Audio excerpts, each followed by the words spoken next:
I'm a young black man doing all that I can to stand.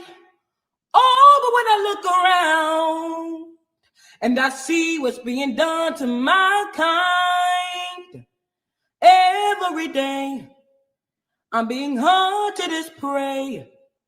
My people don't want no trouble. We've had enough struggle.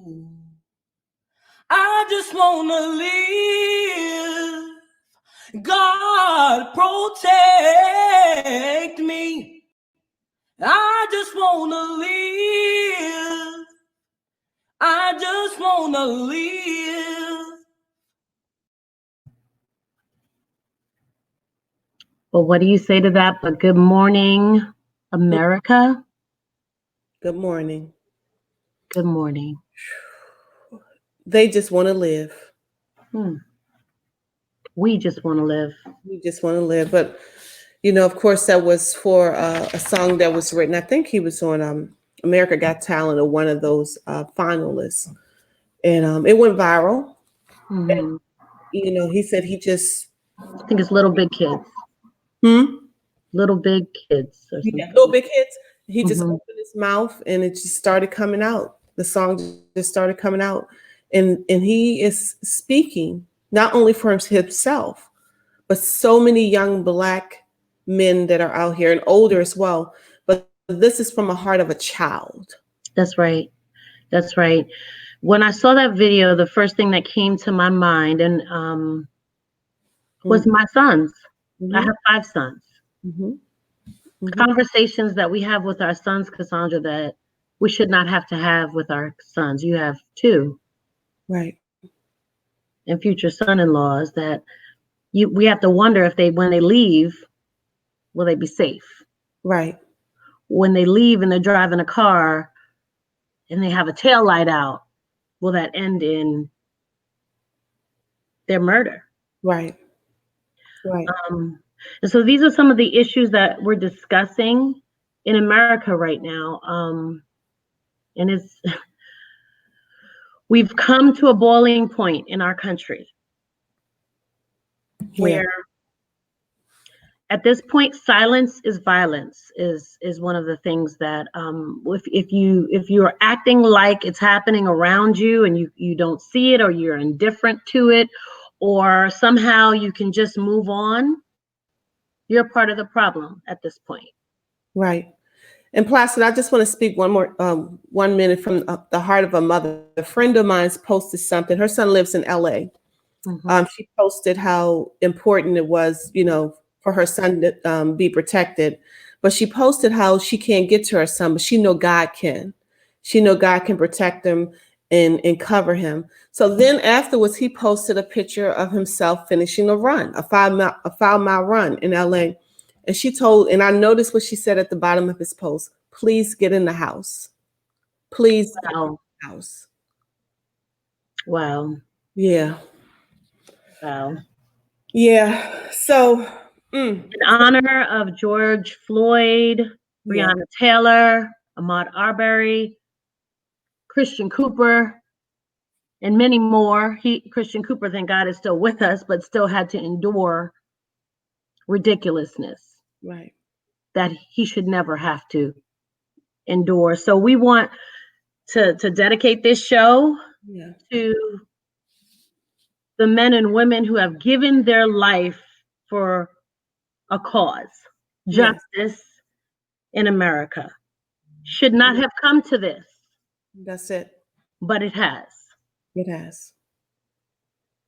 And so Isaiah 5:20 says this in the Amplified version. Woe, woe. Judgment is coming to those who call evil good and good evil, who substitute darkness for light and light for darkness, who substitute bitter for sweet and sweet for bitter. And I wanted to read from a devotional that came out on Saturday. It said, the darkness of the world is trying to choke out or obliterate the light of God. Push back the darkness by your faith. stand firm on the truth of the word. This time, more than ever, you must walk in the light and allow divine character and nature to manifest in, around, and through you. 1 John 1:6-7 says this: if we say that we have fellowship with him, Jesus, and walk in darkness, we lie and do not practice the truth. But if we walk in the light as he is in the light, we have fellowship with one another. And the blood of Jesus Christ, his son, cleanses us from all sin. Yes, it is. We must call evil, evil. That's right. And we must stand for righteousness. Absolutely. We must be the voice of truth. We must speak. We cannot be silent in this moment. Now, there is a proper way to protest. And there's a proper way to get your point across and to let people know you mean business. And let's do it the proper way. Let's be the voice of truth. Let's see people. Let people know we have a voice and we're no longer taking this. Enough is enough. Enough is enough. And my thing right now is saying, keep your hands off our Black men. Period. Yeah.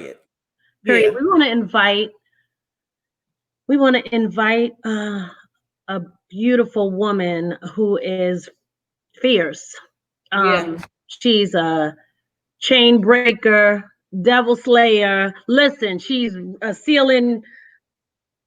crashing through ceilings, and we have her here with us on Maintain Monday today. And I just want to tell you a little bit about her before we invite her to the conversation. Her name is Miss Angela White.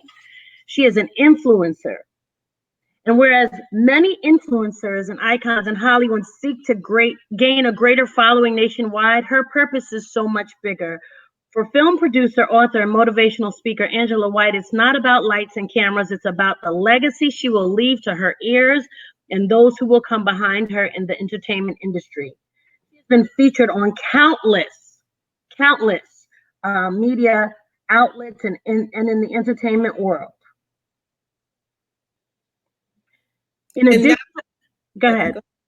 In addition to founding, the founder of Silver Lining Entertainment, a family-owned multimedia entertainment company based in Los Angeles, California, Angela also founded Backstage Pass to the movie industry, an educational platform for those who wish to gain more knowledge in arts, entertainment, and media. Most recently, she launched Dreamers with Purpose, a nonprofit organization that assists people of color, women, and those who are financially disadvantaged with dream and purpose fulfillment. Having been poured into professionally and personally by industry professionals and leaders, Angela is intentional about paying it forward in her day-to-day work. So, Nadi, we have some highlights. I think she has like 39.7 followers on social media. She is been, like I said, on countless media outlets. But as the first African-American woman to produce and own a production company that released a theatrically faith-based film entitled A Question of Faith, featuring Kim Fields and Richard T. Jones, Angela continues to open doors of opportunity for people of all backgrounds and walks of life through her work. So without further ado, let's take a look at the trailer for A Question of Faith.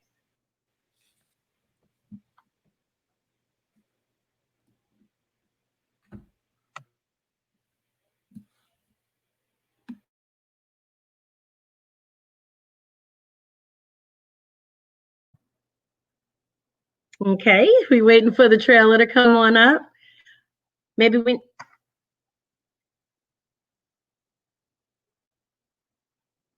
What happens when a member loses someone and they need God's word to bring them comfort?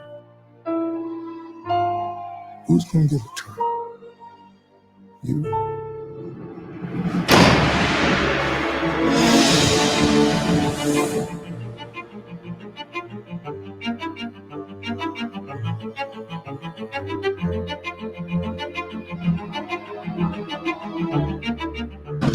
I win. Are you still going to take me to my basketball game? Of course. Promise this time.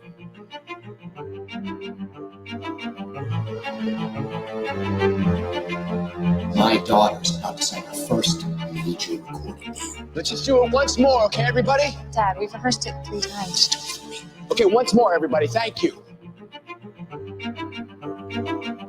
This is a great college, Mommy. But it's so fun. It's so expensive. Back burning the midnight oil, I see. You're still at the office. This is a lot on my plate. You never kept your promises to him. She still has his headaches. Yeah, just go up there and do your best. We're gonna get a record deal today. You are not going home today or anytime soon.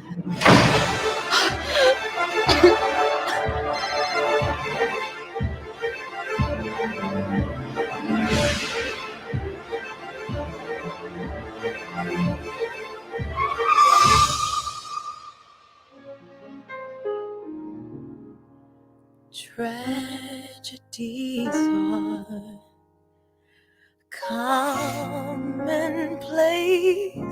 Not my baby, no. All kinds of We want a second opinion, and we won't get one if we have to change hospitals. No, We you want do not need doctor. another doctor. away. But I ask that you send us a this. The economy's down. Only thing me and Teresa have been doing is trusting in the Lord. And look where it's gotten us. David, come No, on. please. Do you still believe in your Lord and Savior? Will you stop questioning your faith and ask Him for forgiveness? David, we made a God. That means we made a commitment. All of the answers to our good fortunes and our suffering can be found right there in His Word.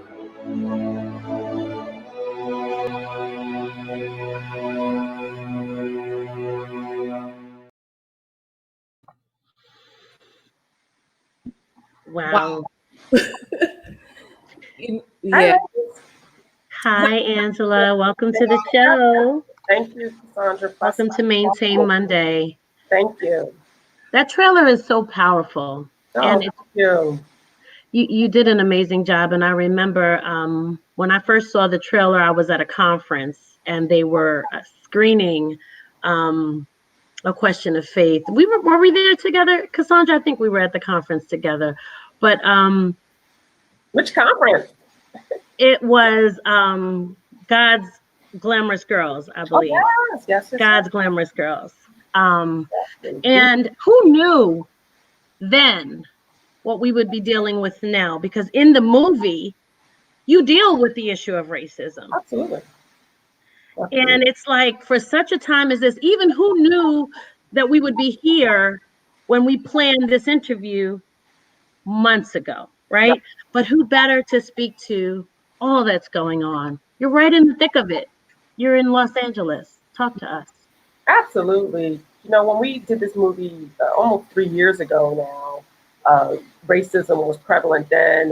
And my next movie, Hands Up, that's about to drop in a couple of weeks, that's what it talks about. It talks about the systemic racism that's been occurring in this country since the beginning of time. You know, this country was built on it. And so one thing about racism is it's always timely. It's never not timely. And that's what we're trying to really teach people through media and film. I live in Los Angeles. I've been under curfew for the last 2 days. I'm 6 minutes away from all the images that you're seeing that are happening in the center of LA. This is not a Black town. This is not a Black city. This is not what people think. These people do not even look like me, who are doing a lot of the looting and rioting, okay? So we want to also clarify, it's not what certain media channels are trying to paint. It's completely the opposite. So a lot of people who are painting BLM, which stands, of course, we know for Black Lives Matter, weren't even of color. And so it's a lot going on that people really need to understand. There's a bigger war at issue, and there are people who are trying to distract, agitate, and instigate. I was helping a small business on Melrose, which is a very famous block for us that people come from all over the world to shop at, and we were helping them paint their building. I also listed names of casualties of war who've been killed by the hands of police. And so we're coming together as a community. But I want people to know it's not happening in Black cities here. It's absolutely happening in white, mainstream commercial areas, the targeting of the looting. Wow. And you said something key. You said it's, you know, what's sometimes what people or what the media the picture they try to portray is, like you said, to distract, to irritate, and to instigate. Absolutely. Right? And this is why media platforms like this and yours are important, because we have to be the voice of truth. Absolutely. And Angela, like Placida said, there was a time that we were trying to get you before, we couldn't get you, but only God knew that you would be here this day for this moment. And so at the end of that trailer, it says something like this: what happens when you question God's plan, when families are tested? This sounds as all like the question many of us are facing in this world today. So, right. So at the end of that film, a trailer, it says that. And so when you were making, I want to know what was in your heart, because you're the filmmaker, you're the producer. At that moment, what was in your heart when you were, I know you got a download from heaven, and you created, but what was going on? Maybe something was going on with you, but what is the why behind the question of faith? Yeah, it was written by Ty Mans, who had this film for 10 years. And when I first approached about doing a faith-based film, that's a risky venture for somebody in the entertainment business, because some people will stop working with you. So I knew at that point in my career, I've already done almost 28 movies at that time. And I felt like my career would not be stalled or destroyed by doing a faith-based film. And for those of you who are questioning, like, wow, yes, your career can be hurt by doing a political or faith-based film, and you can be pigeonholed. So when I wanted to do a film, I wanted to choose a film that was relatable. I do not like faith-based films that just snap your fingers, clap, God comes down and heals everything. It's not realistic. It's not how people think. We needed something with realistic families showing real issues that most people have experienced. We've all experienced death. We have all questioned God in those moments, and that's what I wanted to show. We all know racism, white and Black. So I wanted to show that. At the time, my uncle just had a heart transplant a couple of years earlier. I wanted to show the power of giving a piece of your body to somebody else. It's another form of love. It's like how God allowed his son to die for us. So there were things we wanted to show. We did not want to be a typical faith-based film. We did not want faith-based actors in our film. We wanted true, authentic Christians in our film, but also people relatable. And so when we did the film, I approached it just like I approach all my secular movies, telling a truthful story. So with that, I want to ask you what your thoughts are on this question of faith in a time like this, where people are like, but that was my child on the ground. When people are like, I can't take this anymore. Where is your God, Placida? Where is your God? I know you preach God, but where is your God in all of this? Like, what do you say to people who are like tired? They're like, I don't want to do Jesus right now. I want to pick up something and hurt somebody because they're hurting us. What do you say? Well, that's truthful. First, you have to identify truth with truth. And that's why a lot of people in Christianity are losing the fight, because they're approaching it from not realistic point of views. You have to sympathize with people like, I understand you want to pick up a brick, and let me show you some alternative routes to do that. And I think what happens is people don't do that. People try to come with you a bunch of scriptures and prayers, and you can't come to the young people today like that. They're not going to be receptive to that. First, you gotta make their pain, your pain. Absolutely. Your story, and put it in context. You just can't go straight on the nose at people, because people are like, where is God? Why is he allowing Black men to die? Why is he allowing all these people to die from COVID? I personally know people who have passed away from COVID. We're not even talking about COVID, and that's attacked our community more than anything in the last 8 months. So people are questioning that. Then we have to explain that there's a reason for everything. God has a reason for everything, even when you can't see it. Even when you're like, why did you take my mom? Why did you take my father? Why did you take my aunt? Why did you take this person from me? It might take 5 years later for it to make sense. Right. That was their time. See, when you question God, you're also questioning your own foundation of faith. So you can't have both ways. Faith is not knowing. Faith is not seeing. Faith is all those things that you have to let go and surrender. So it has to be that. It can't be opposite. It's hard to question, but when you listen to the old people, they're like, it's their time. God took something. They're very comforted in their spirit when something happens like that. I think the younger you are, you're wrestling with really the flesh. Yeah. Wow. So what I would say to my my friends in the white community is that I had some very hard conversations with, I have 6 young adults. I have 8 children, a 12-year-old and a 13-year-old, and then I have 6 young adults. When I tell you the conversations I had this weekend were hard, like I want to go out there now, Mom. Like you can't come with thou shalt not in those moments. Right. I hear that. No, they're really not. And what about you? I had to have a hard conversation with myself. Absolutely. Because I even had a song in my head, and I know it ain't a song from God, right? I said, if somebody come up against my sons and my husbands, I say, we're going to pull up the choppers like it's 1999. And you know that ain't from God. We pulling up no choppers. We pulling up. We know, but this is conversations not only that we have to have with children, but the conversations that we have to have with ourselves. Internally. That's right. How do you settle your spirit so that you can be of use in this time instead of a hindrance in this time? How do you lead your people for real? How do you come alongside and help people to embrace people who really want to be allies but don't know how to? For example, let me say this. Don't tell me no more that you don't see my color. Because if you don't see my color, you don't see me. But there's people that will tell you and think that they're telling you a good thing. Right. That they're coming alongside of you. Placid, I love you. I don't see your color. Stop it. Because if you don't see my color, you don't know my struggle. Well, if you don't see my color, you don't see my beauty.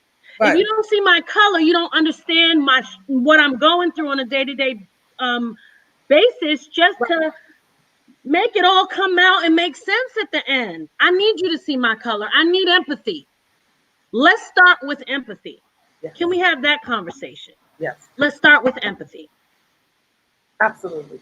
Absolutely. You make great points, Placida, because at the end of the day, for us to be able to heal, we have to first see each other, right? We Absolutely. have to see that we're different. We have to see that we have different cultures, different backgrounds, even amongst us as a culture, just Black people. We're That's different, right. not all the same. You know, I hate Absolutely. somebody meets me, they're like, oh, you're not like that Black girl. No, I'm not.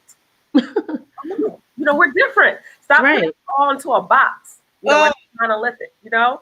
And so once we really understand each other, then maybe the healing can begin. Because remember, we got to go through a healing period. This country was built on this. This is not going to be ratified overnight. We've got to understand that. If we're built on a rocky foundation, it will crumble. That's right. That's right. And so what has happened, I saw a quote over the weekend that George Floyd, his life may have been the thing to get us talking, like his life to begin to have these conversations. Sacrifice. He exactly. Yeah. Exactly. And what a disgrace and an honor all in the same breath. And I know that people may not be ready to hear that, but in order to live for something, you got to be willing to die for something. Yeah. Like this thing right here is what our people, there were people that fought. I mean, did y'all see Harriet Tubman? Like that movie was profound. Like people fought. Sacrifices.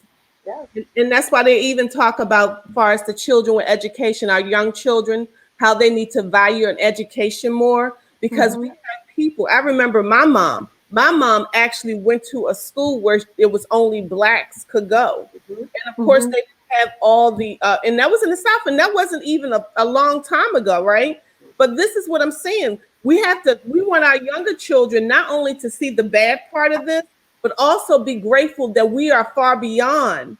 And we've gotten a lot ahead because of people sacrificing and standing up and speaking. Because this is why we have to have a voice during this time. We just cannot be silent and just go and just say, okay, yeah, you know, well, they'll take care of this. I was reading something yesterday. A friend of mine said, she said, if you go to a church where your pastor is Caucasian and he has not said anything or addressed anything about this, you need to leave. Well, Stephen Furtick said the same thing. Yeah. He said, how in the world can I embrace a congregation as part of, you know, those that God has given me to lead and accept the tithe, and I'm rephrasing, so please don't quote me. Accept everything that is wonderful about having you here, but then not speak to or try to understand your pain when something like this happens. Like, I can't do that and call myself pastoring you. Yeah. And I appreciate that. My pastor is a white man, and he did the same thing, and he spoke to a place of love with action. Like, I can't turn my back and act like this thing isn't happening. Right. It's not here. It's not here when it's affecting so many people in your own congregation. So we want to thank you, Angela, for allowing us to have this moment to talk about that, because of course this is at the forefront of everyone's mind. But we also understand that you, as a Black woman, probably experienced some challenges and obstacles by being a filmmaker and a producer in Hollywood. Could you talk to us about that and how you overcame those obstacles and challenges? Yeah, absolutely. There's many challenges that women in general encounter, right? Mm-hmm. I have the double whammy, being a woman and then being of color.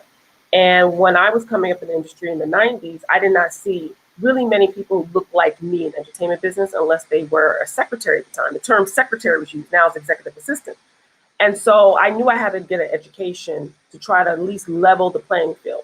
That leveled the playing field a little bit for me to get an opportunity to get in the door, but I'm still always fighting, even today in 2020, to compete with my white male counterparts.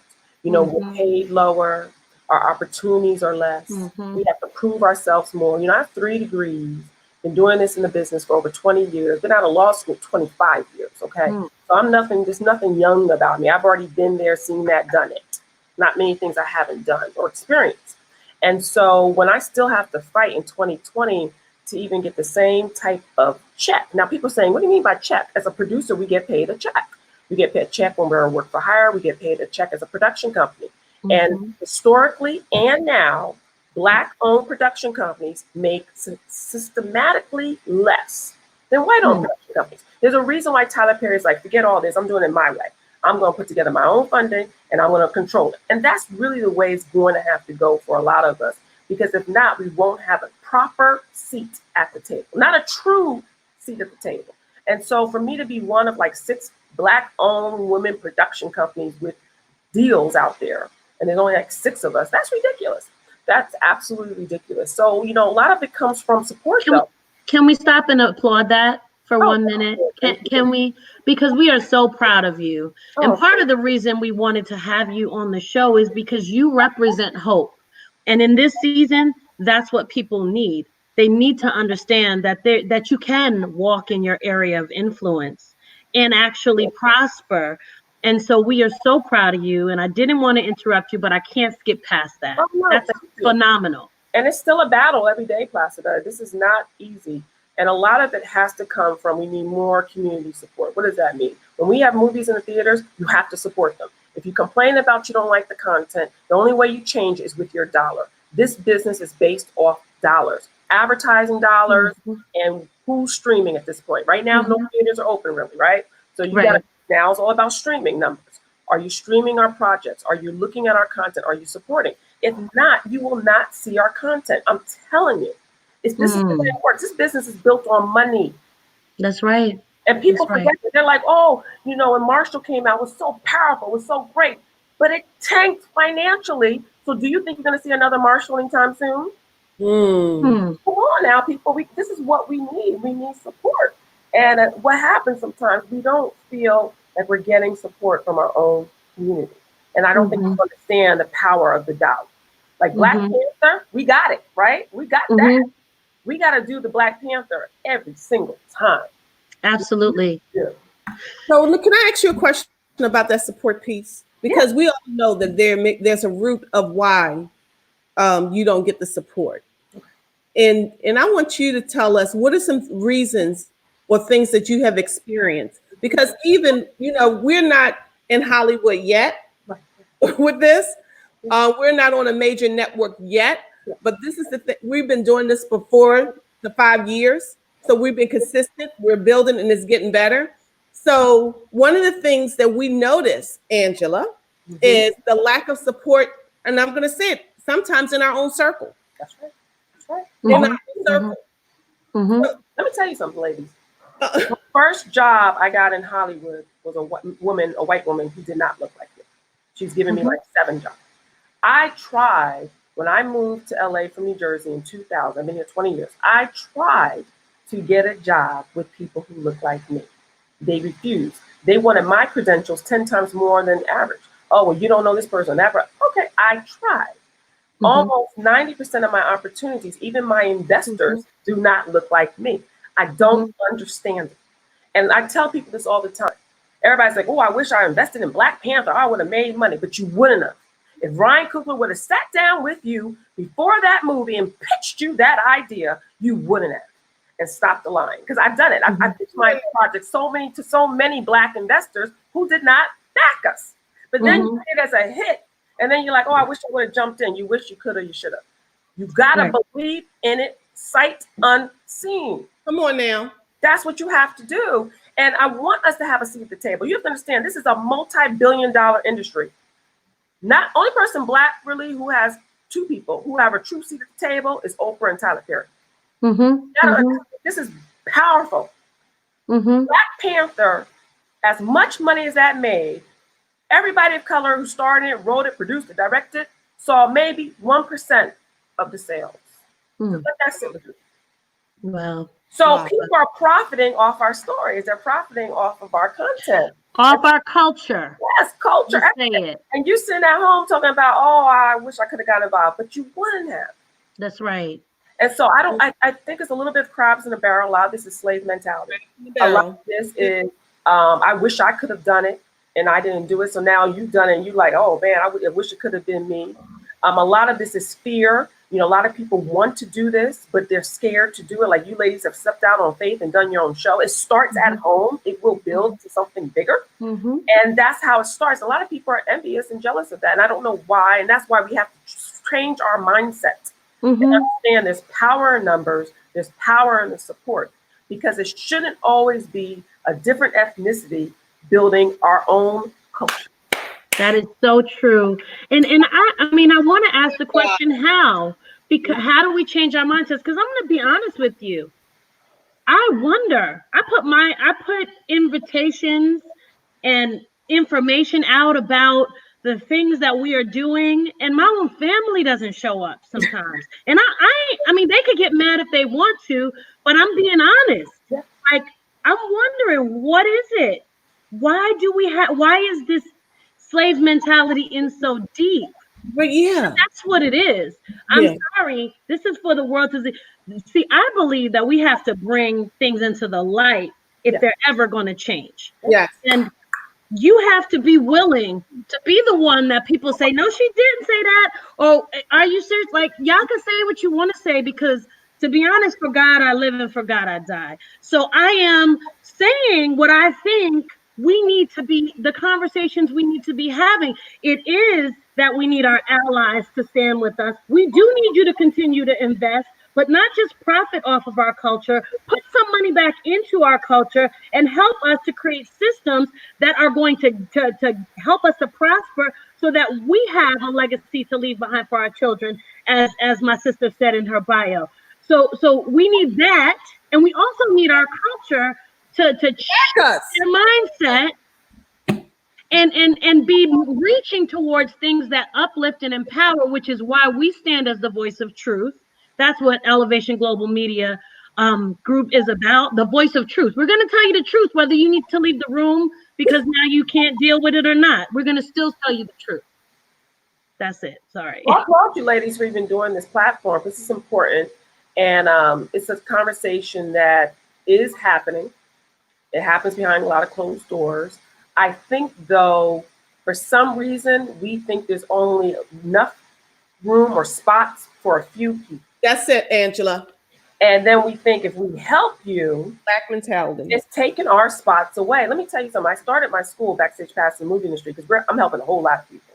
You're not going to take my spot. My spot is already destined by God. There's nothing you can do to take my spot. Come on. I'm giving people the tools, the resources, the know-how. They didn't even know what to do with them, because this is a gift. You got to understand, you have your own gift. You can give people a blueprint. They still can't follow it unless it's their gift. It's their gift. And once I understood that power, I don't care about helping anybody. People contact me all the time for help and research. Come on. If I know if it's not destined for you, it's not going to happen for you anyway. So it's not for me to control and decide that. I can give you everything I have. I can teach you even how to fish, but if you can't catch anything, you can't catch it. So there's no reason to hold on to things. It's going to happen when it's your time, regardless of what anybody can do. Angela, that's so true, because let me tell you this, Angela. Yes. That is an abundance mindset. Yes. And that's also when you know who you are, you're secure in yourself and you're secure in what God has called you to do. And you know that the plans that he has for you, just like Jeremiah 29:11 says, they are good and not evil, to take you to an expected end. That means that I can come and I can co-sign with Angela and Placido on their projects, because I know this, that we can work as a community. Yes. And that's what we're producing here, a kingdom community. That everyone operating in their field, I call it their field of favor, and their anointed assignment. And that means that everything that you know that you're going to get, we're going to all work together. But what it's jealousy, it's envy, and it's the poverty mentality, and it's also, I don't want you to get yours before I get mine, kind of thing. But why can't I applaud you when you shine? That's a lack of mentality. I agree. You can't even see beyond your let's say you can't even see beyond your plate of fried chicken and fried rice, because I'm seeing beyond this. I'm seeing beyond this right here. I'm seeing beyond this. But what I want to applaud you on, Angela, you know how many people don't even share our flyer and they're a guest on our show? I want to applaud you. Oh. And you got it late. We did some hiccups, some slip ups, and some ups. It's out. But you got it out there even in the ninth hour. Well, Cassandra, you have to understand something. I'm a business owner. So I understand the power of marketing and branding. Me being on your show helps my brand. Me being on your show gives my brand an opportunity. That's so right. why wouldn't I promote another brand when there's power in two brands doing the same thing? That makes no sense. You know, I teach about marketing and branding. Branding happens in numbers. That's why people have affiliates. That's why people have sponsors. That's why people have promoters. The more people talk about your brand, it helps all the brands. That's right. So That's right. I don't understand that mentality. I have guest speakers all the time on my show, and there's a few maybe you don't promote it, but they have no audience, and I see why. Because if you don't know how to promote my brand, you can't promote yours. That's right. Girl, that's right. I'm gonna sign up for your class. Where your class at? That's all I got to say. Movie industry. Yeah, we have a class. We have a class coming up tomorrow. We have another one Thursday, and I teach this. It's like you have to understand branding. You have branding happens in numbers. Everybody talks about McDonald's. That's why it's successful. Everybody talks about Netflix. That's why it's successful. You eventually then get free promotion by people promoting your brand. That's right. It comes back to you like a ping pong. So you have a class tomorrow. Yeah. Let's talk Tuesday for you got it. What is it, Angela? Tell us. Somebody can type it in right now. We got people on our team. Somebody, with Lola, if you're on here, it's called Let's Talk Tuesday. It's tomorrow. I'll send you ladies the flyer when we get off. Anybody can come in. It's on Zoom. You can ask me any question you want. I encourage, I motivate, and support. What I'll do is I will send you ladies the link. So you have the register Zoom link. But if somebody can type it in, it's bit.ly/LT Tuesday. So it's like Let's Talk Tuesday. But bit.ly/LT Tuesday.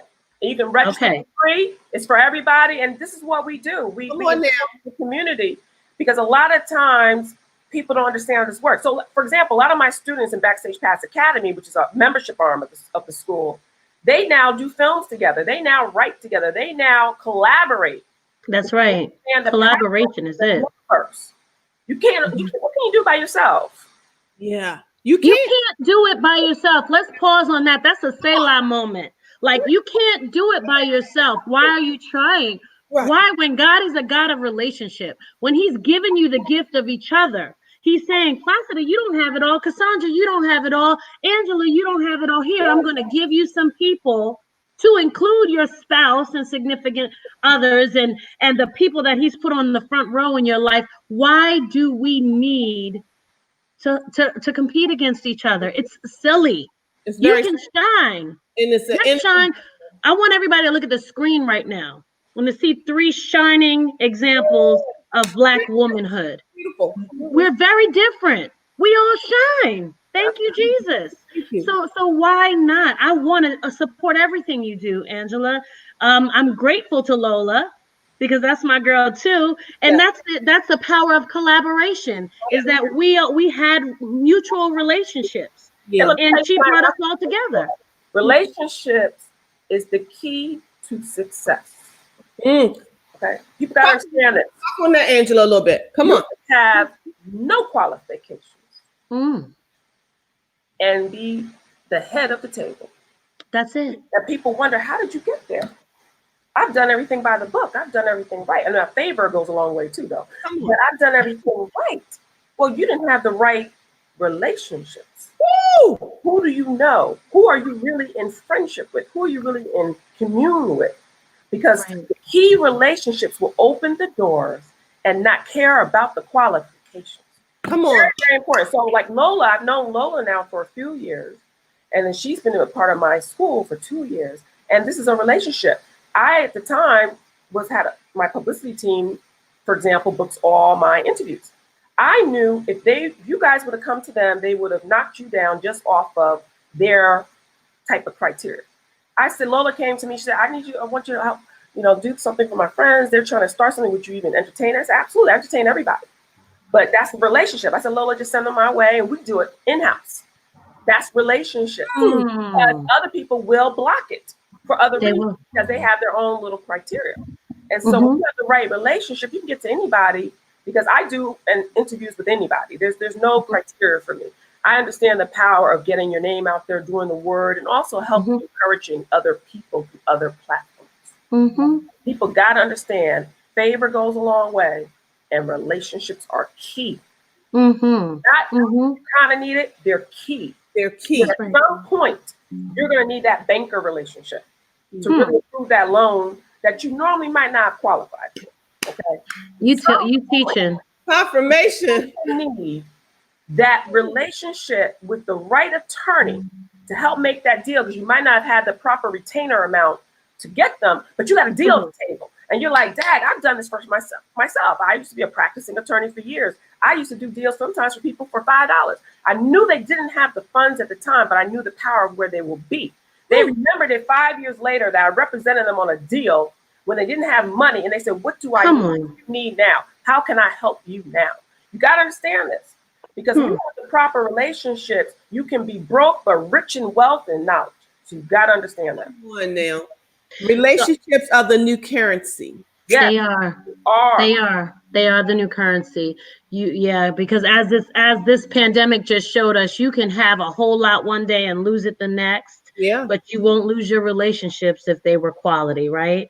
But I don't want to leave this conversation with you, Angela, without talking about the arts and entertainment mountain of influence. I think it's key. Hollering in the background. I need to know how.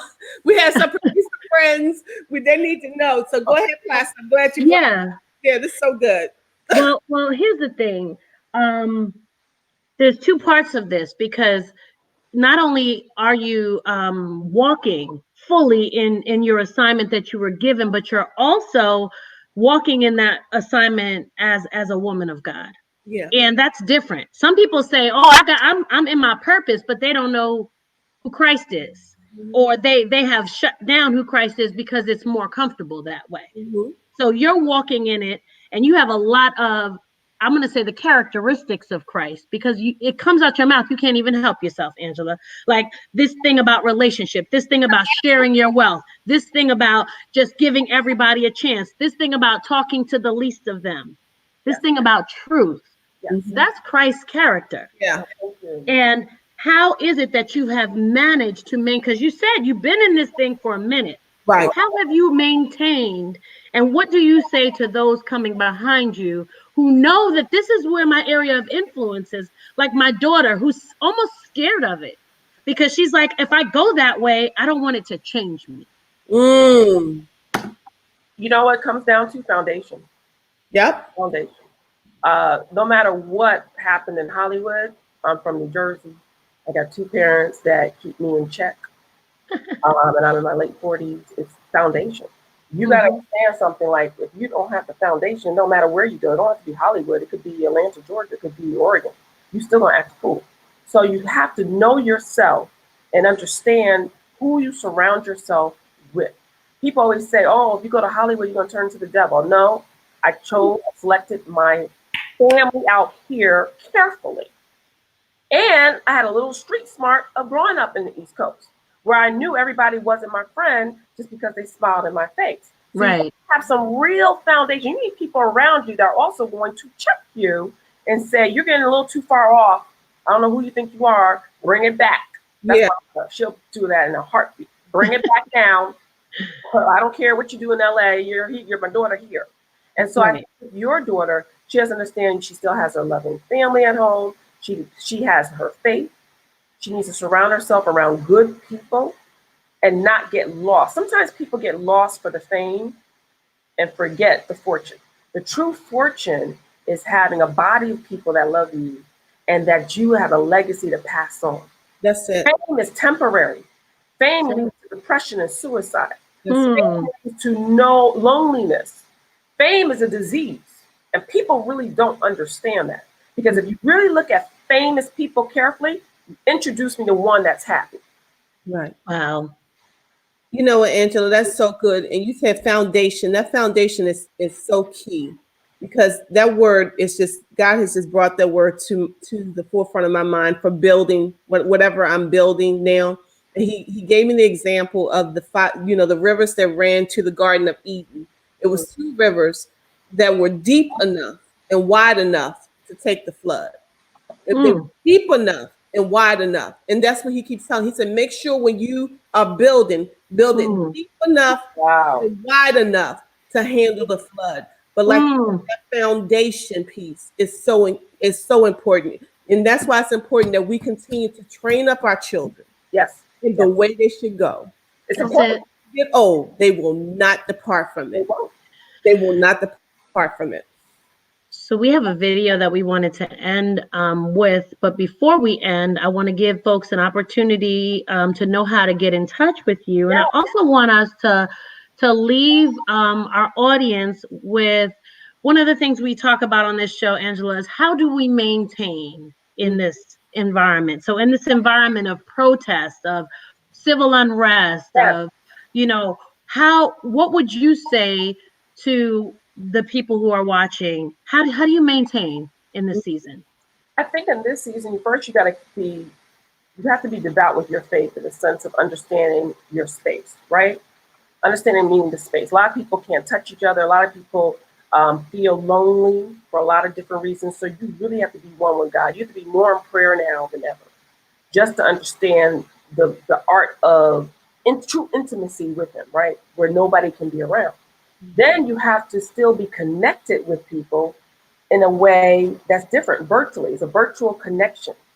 Just so you won't lose yourself. And then ultimately, this is the time to do everything you wanted to do. Everybody has always told me, I don't have enough time to write that book. I don't have enough time to start that prayer journal. There is no excuse right now why you can't be doing your God-given passion. You can do it. This is the time. This pandemic happened to me to sit people's butt home. To me. This happened for all the procrastinators. This happened for all the people who kept saying woulda, coulda, shoulda. You have an opportunity now to do everything that you ever wanted to do. Follow your passion, follow your dream, keep good people around you, and stay in prayer. That's what I would say. That is so good. So good. That is so good. So how do they get in touch with you? Yes. MissAngelaWhite.com. I just put in the chat. You can also email me at info@MissAngelaWhite.com. I teach branding, so everything you can find me is Miss Angela White. That's NF Angela White, because I'm not married yet, but that's Facebook, Instagram, Twitter. I teach branding because you should have one name that people should be able to find you at. If you want to know about me, Google Miss Angela White or just Angela White film producer. It's always going to be the same and consistent. And that's how people can find me. You are an amazing blessing to our ministry, to the vision. We love you. We will support everything that you do. I have a sale going on for my school, so I'm going to also put that up, and I'm going to email you ladies the Let's Talk. Good. Okay. If you want to take advantage of it, I will keep it open, and it's 50% off everything on my site, from my books to everything. I will keep the sale open for today for your listeners. And this is the code. Thank you. And there's a lot of things up there to help you. Lola will tell you about our mentorship. Lola will tell you about our BP Academy. I'm going to send you guys the flyer, which is open forum for everybody tomorrow night. And Richard T. Jones, who's an actor, is our guest, and he is so spiritually based. And he explains, and you'll be able to hear those type of calls about the power of following God's voice and how that will lead you to your passion. And so we have those type of conversations. And so we mix a little faith and film in our conversation. I love it. Yes, I love it. Thank you so much, Angela. Welcome. May God continue to bless you Thank you, and everything that you touch. Thank you, Nadia. Thank you, Elevation Group. Elevation what? Media Group. Global Media Group. Media Group. That's right, global. You gotta be global. All right, we love you so much. We'll see you soon. Thank you. God bless you. God bless you. Bye. So what a powerful conversation, Cassandra. What a powerful conversation. You have a Selah moment. I know. I want to take one opportunity before we leave. I think we're not going to have the time to show the video today. We'll do it in a future episode. But we did want to talk about our allies, though. Okay. We did want to talk about our allies. We at Elevation Global Media Group. Obviously, you see that Cassandra and I are Black women. Black Latina woman, but I'm a Black woman. And Cassandra is Black and her family is from here. We are different. We are the same. We are hurting. It hurts right now. Yeah. And we have so many people in our life that want to know how to stand with us.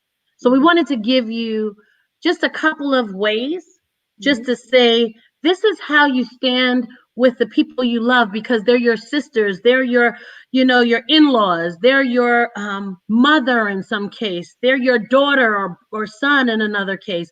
They're the people that are, there is no more segregated per se America. We're in there whether you like it or not, right? And we have to stand together.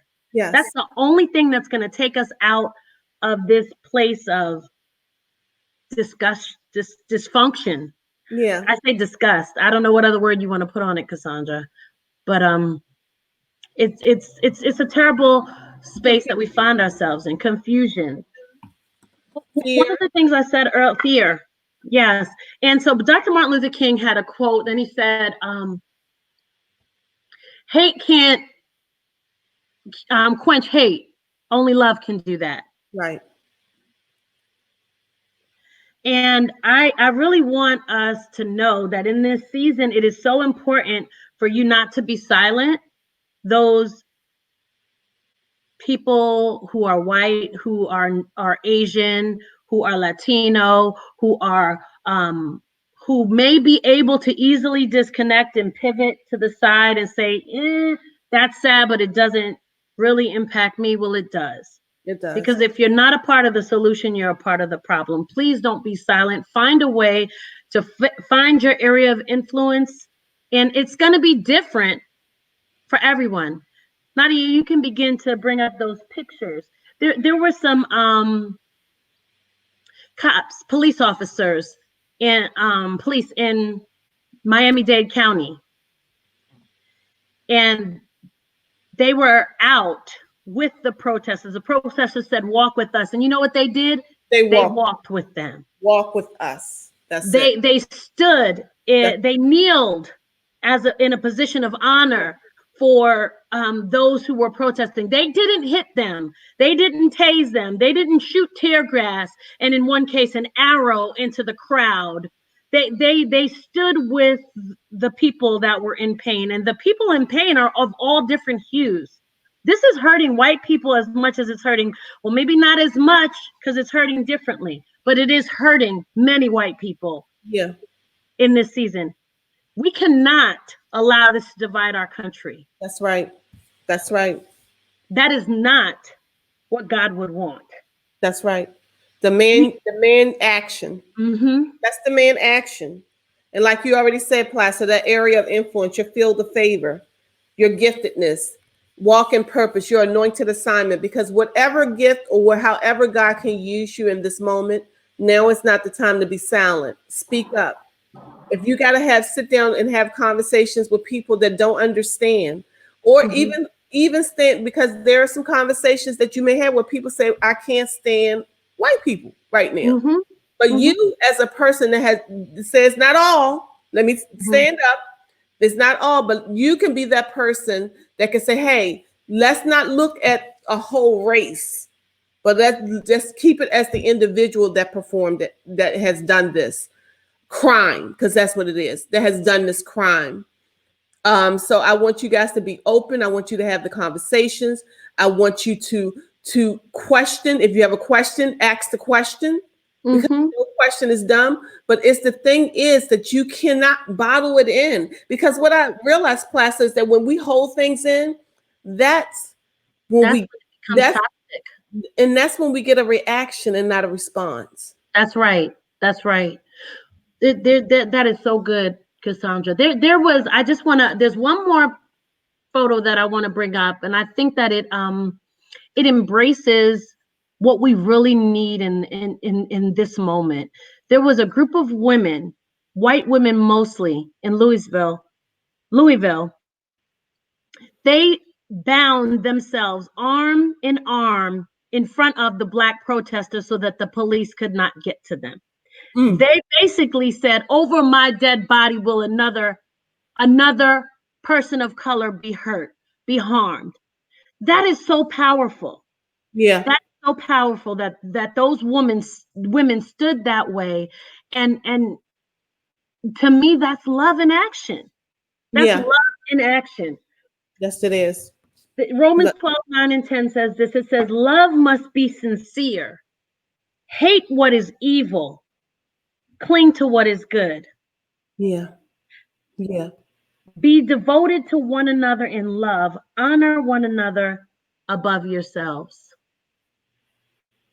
We are the answer, like it or not. And let's not forget, if you desire a relationship with Christ, before we play this video, because I still want us to play the video, it may run over a little bit, but if we can still play it. If you desire a relationship with Christ, in Romans it says, if you confess with your mouth, believe in your heart that Jesus has risen up from the dead, you shall be saved. Let's begin. For those that don't have a relationship with Christ, invite them in. In those moments when you're afraid or you're uncertain, he will help you. He will carry you. He will comfort you.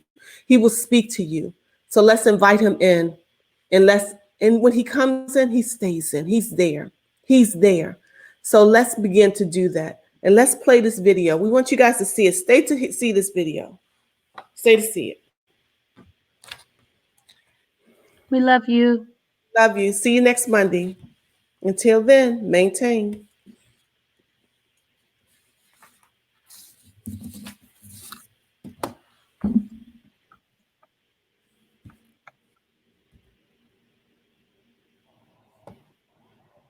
A lot of hurt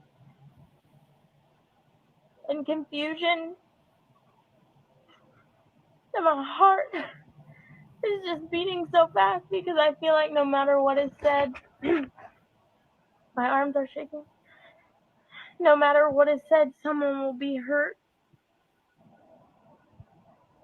But I just feel like something has to be said. And so I'm just going to say it. And I hope you understand that no matter what color you are, I love you very, very much. And I hope that this is received the way that it's intended. I can't imagine what it's like to be born with skin that's black, not white. I wasn't born rich, but don't get it twisted. See how I look. My white skin is my privilege.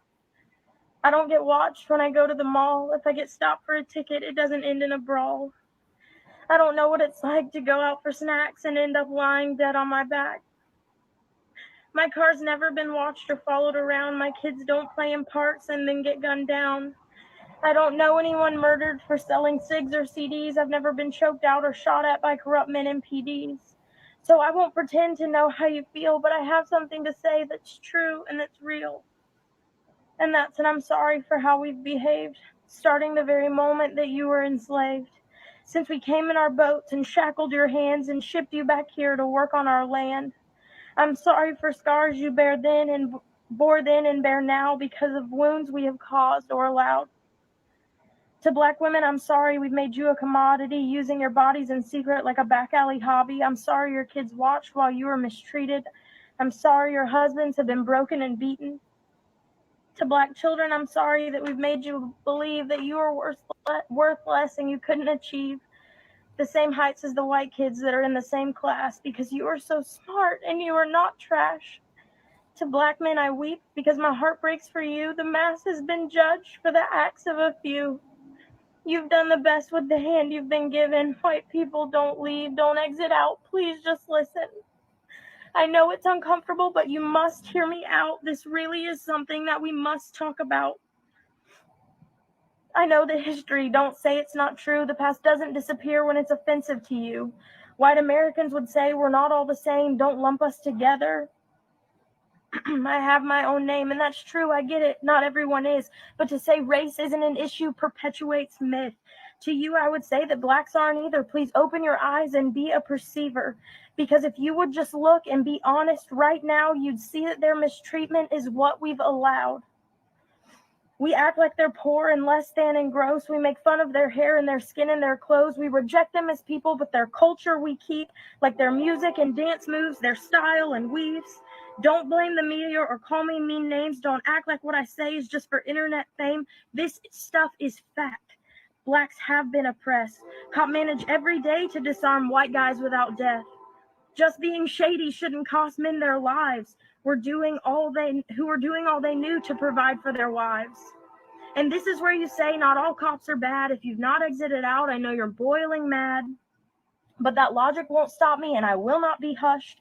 We must speak for the You're right, the majority of cops aren't corrupt. We must speak for the voices who don't have their own, who went out one day and then never came home. Like Eric Garner, Tamir Rice, or Miss Sandra Bland, not a single one of them held a weapon in hand, and still they were killed and no justice was served. They won't get to speak their voices. They will not be heard because they are dead and buried in dirt. Their families are broken. Their deaths were absurd. Say that I'm wrong and I don't know their stories. Do you want more names? I can name at least 40. I don't want your excuses or religious bicker. It wasn't Satan who pulled the cop's trigger. I'm not against cops, so don't make this about that.